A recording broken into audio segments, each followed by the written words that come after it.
Hey everyone, I wanted to make this video where I go back to my first ever video and review my predictions from my episode 1 video review for the Digimon Adventure 2020 reboot. There are a bunch of milestones right now. It's the 1 year anniversary roughly of the Digino, and we just hit 10,000 subscribers, so consider this a 10k video special. And obviously thank you for the support. Reading your comments has made this really weird last year that we all experienced together a little brighter for me. So let's see how many predictions I got wrong in that first video, what I got right, if anything, and just how embarrassing it all is. I honestly haven't even watched these early videos since I first put them out, so here we go. Right off the bat, it appears this iteration of Digimon Adventure won't see the kids trapped in the digital world, at least not anytime soon. Oh no, that's so wrong. That's really funny to hear as well. Yeah, as we obviously know, episode 4, they all transfer into the digital world, but at the time, the first 3 episodes really seemed like it was us dealing with the human world and this internet world, and I had to assume eventually we'd go to the digital world, the kind of classical one with trees and forests and nature, but that's just hilarious. Yeah, episode 4 onwards, we've gone to the digital world and haven't come back to the human world at all. Instead, it seems we're getting some kind of story where the cast can hop in and out of a digital world, kind of like Adventure 02 or Tamers. Yeah, I don't think we've even had the ability to go back, even if we wanted to. The kids who got sent back, it was kind of not in their control. And when they got sent back into the digital world, it was through Hikari, if I remember correctly, and we don't even know really what she did to trigger that. In 2020, our world is more digital than ever. The digital world was really more like a fantasy world, kind of like Wizard of Oz or something. Opting to explore this network-style digital world in order to save a real world that massively relies on digital computer systems feels like a more modern and smart premise. This is so funny because, yeah, I didn't think the visuals of that internet data world were all that pretty, but I maybe would have preferred a deeper connection between this sort of data space that Digimon occupy and the human world. Right now, at least as of episode 48, they've been pretty separate. There's been some background scheming about what's going on between the two, but we haven't really got a lot of info. Seeing Agumon and Taichi move around with speeds that we never got to see in the original series was awesome. Plus, I think the simpler art style allowed for more fluidity in the animation than something like Digimon Tri. Yeah, the show has looked really, really good at times. Obviously, episode 24 comes to mind, and the Panchomon debut, and some other really good fights like the Garudamon fight from episode, I think it was 44, I think it was just episode 40. But at the same time, I don't think I was expecting the show to look as bad as it sometimes does. It's not horrible, but there's a lot of recycled animation. There's a lot of still frames.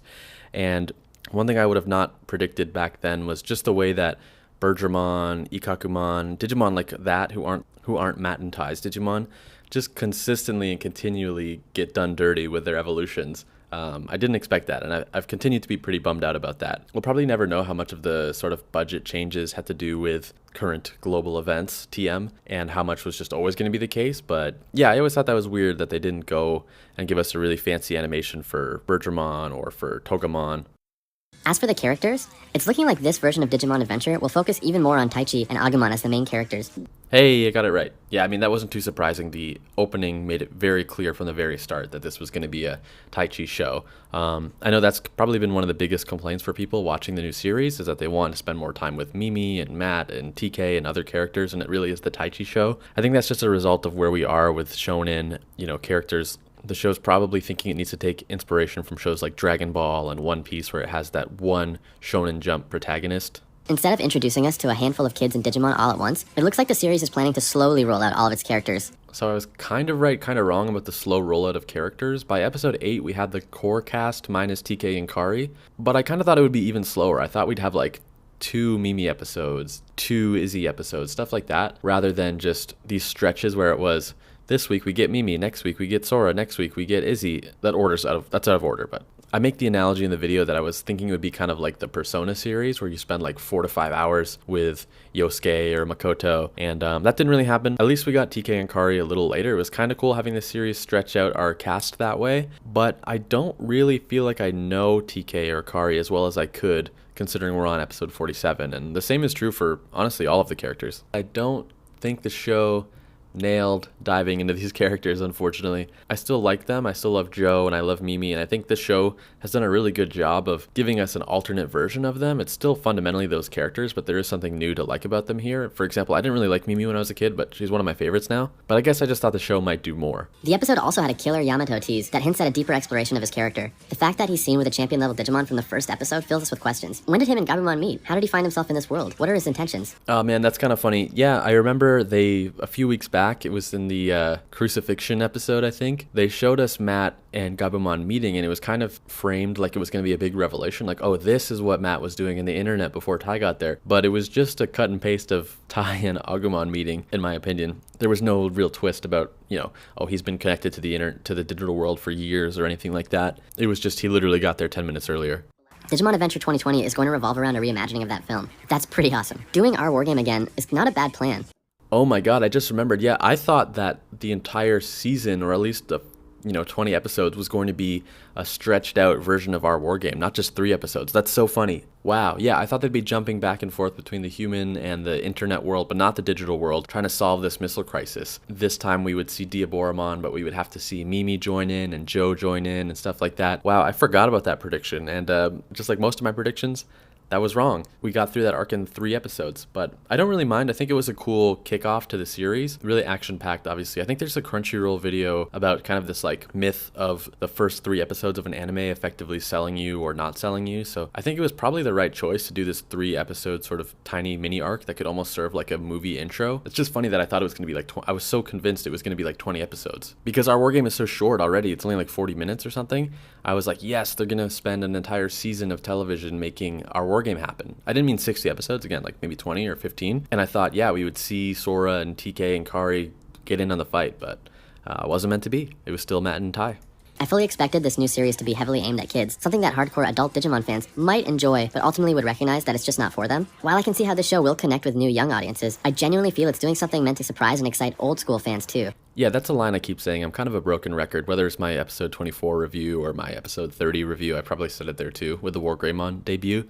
I think the reason that I'm having a good time with this show compared to, I know some commenters are really hating it, and I don't blame them or whatever. You're allowed to feel that way. But I think it's just that I've from day one accepted like this is a kid show that has kind of appealing to adults too, and it's doing a really good job at that for me at least. It's like the Pixar Disney formula, right? It's for kids, but parents who take the kids to see it can enjoy it too. But I will say it feels like it has something of an identity crisis. Like they say it's for kids, but I just wonder if kids are watching this. Like if I had a niece or nephew or somebody young in my life, I would really love to ask them like, is this even interesting? Do you like this? Because right now it seems like it's just adults watching it on Crunchyroll, but who knows? And the fact there's no English dub yet, it also doesn't give children in the West really an opportunity to even try to watch it.